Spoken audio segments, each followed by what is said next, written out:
I'm gonna take you guys along with me on a bee removal. So hopefully you enjoy the ride. So the bees were inaccessible from the inside. So here they are in the soffit. Not where I thought they were. You know, should have thought they were here. And there's more in each direction. And so now we're just gonna cut them out and get them in new frames and get them into their new home.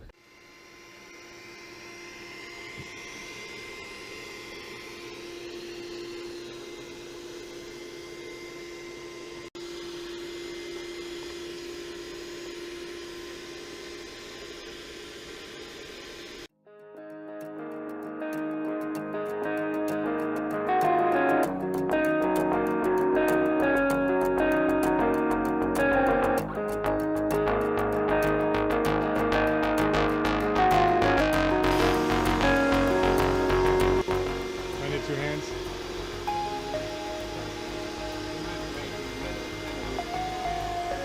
Let me do this first. Okay.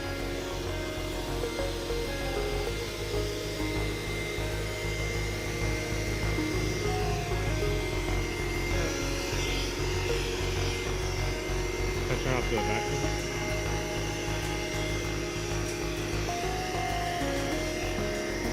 It is tearing.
Alright, so here's the removal in its new home.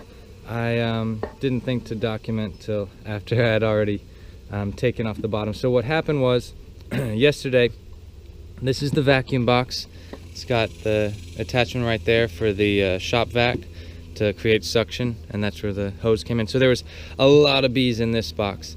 And then you saw us putting their resources, their comb with their eggs, larvae, you know, pollen, honey, all that, into frames. So those frames were in that box over there, and these two were joined.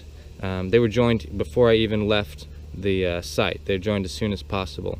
And that's just using what's called a cloak board.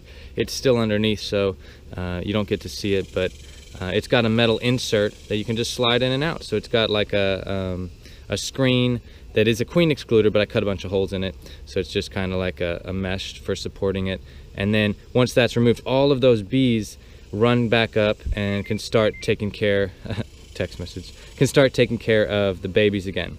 So they were here right there in that spot with both boxes last night. It was after dark, and so I just finished taking away the vacuum box because they don't need it. They need to start establishing in that box. So what that entailed was just putting a solid bottom on the cloak board, and then sliding it over and dropping it down onto a good new bottom board. And then as far as the top, so here's what I gave them. I cut this entrance reducer. So if you ever are getting into removals, you really need to reduce the entrance and keep them really crowded at first, because this colony is really susceptible to just the mites and the beetles and all that. They're kind of like rebuilding their defenses. So it's pretty small down there, but I also gave them a little entrance shim up on top, and that is for heat, letting heat out. And then this other shim is for space for the feeder. So that's just some junk honey from, you know, capping wax and everything. And that's gonna also hopefully help to get them to stay. Now I'm going back to the site in just a minute just to vacuum up the last few bees. So I'll have this box with a solid board, and I can suck bees into it, and then I can just let them out right up here against the box, and they should go in. But what was really cool is that these bees are acting like I got the queen. So, oops, sorry for the light. So the way, when I lifted this off, instead of like going out into the air and being really confused, and it was like a real quick reorientation of like, there's the colony, and so they just jumped right next door, and that's a good sign. So hopefully that helps you to understand the process. They got a nice shady spot, so they won't have to worry about cooling themselves as they're reestablishing their infrastructure and all that.